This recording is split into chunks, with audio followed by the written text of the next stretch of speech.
Hello, you're listening to a We Will Fix It podcast short with Colin Thomas and myself, James Piecowye.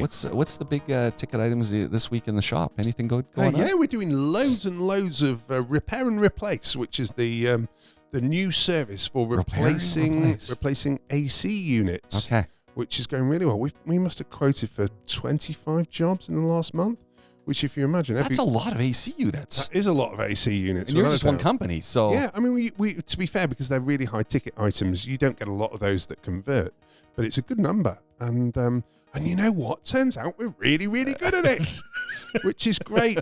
Blissfully happy customers. Really nice work. We're documenting the whole thing. It's early days for us for repair and replace. So it's one of those areas, and it's going to happen more and more. And we were only talking yesterday about the fact that the traditional old gas that was used in all of the ACs in Dubai, which is full of CFCs and nasties, is being phased out. Well, the reason it means that for when you ask for a top-up for your unit, or you wouldn't ask, you just need a top-up, you can no longer have that topped up. You need to get all of that gas out of the unit. Now, nasty companies will just vent it into the air, all of that full of CFC. We have the official approved system to make sure that we recycle that properly. And you send it all out to EnviroServe? Yeah. Okay. Yeah. And so, but the new systems use new gas that is much more environmentally friendly. Okay. And the replacements in old units, it needs to be done as well, which is a 3-hour job. And also the gas is 3 times the price of the old stuff. So hold on a second. It's going to get painful. New gas. If I need to put some of this new gas in my current system, you can't do it. So can they pull out the old gas and put in the new gas? Exactly, but that takes 3 hours. 3 hours? Yeah, and the new gas is way more expensive. Oh, dear. Now, we still have some R22, which is the original gas here in the market, but it's an indicator when, because you know that we were doing recycled with EnviroServe? Yes. They stopped doing that. What? They had to stop doing that because there was no more left. So all of the district cooling, which is where they got all their gas from, has moved over already. So we were just talking yesterday about, you know what, we haven't got a heads up on when this is actually going to stop. But when it does, it's a massive, massive problem for customers because instead of it being, oh, no, we don't need to charge for the gas, it's going to be, I'm really sorry, but I know you just want it needs a top up and it doesn't need very much. But the only way of doing this is to take everything out, put new gas in, 3 hours of work plus the expensive gas that's going back in. And there's nothing that will be able to be done about that at the time. Now, you're doing this the right way. I've got some folks from the Jobber Nation who do work around where I am. I mean, we have an air conditioning company that comes. Yeah. They tend to be reliable. Are they going to do the same? I mean, no.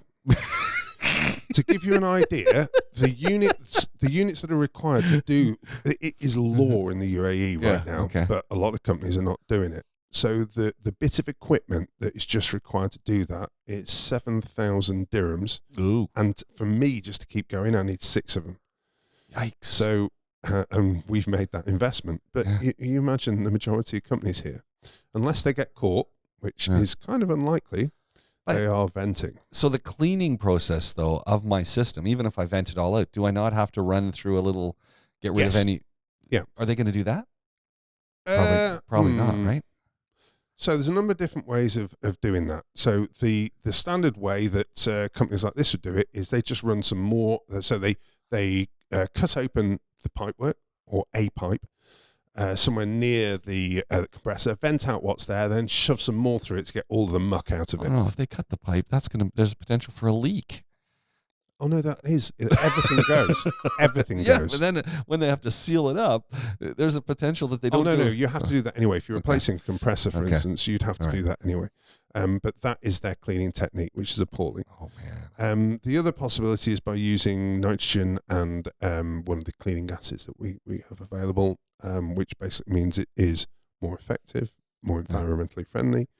But the whole process to do that takes a long time and expertise that a lot of companies don't have. Is this going to also, spiral down into the automotive industry? Is Glenn going to get hit by this as well? I think Glenn's already been hit. It's all done.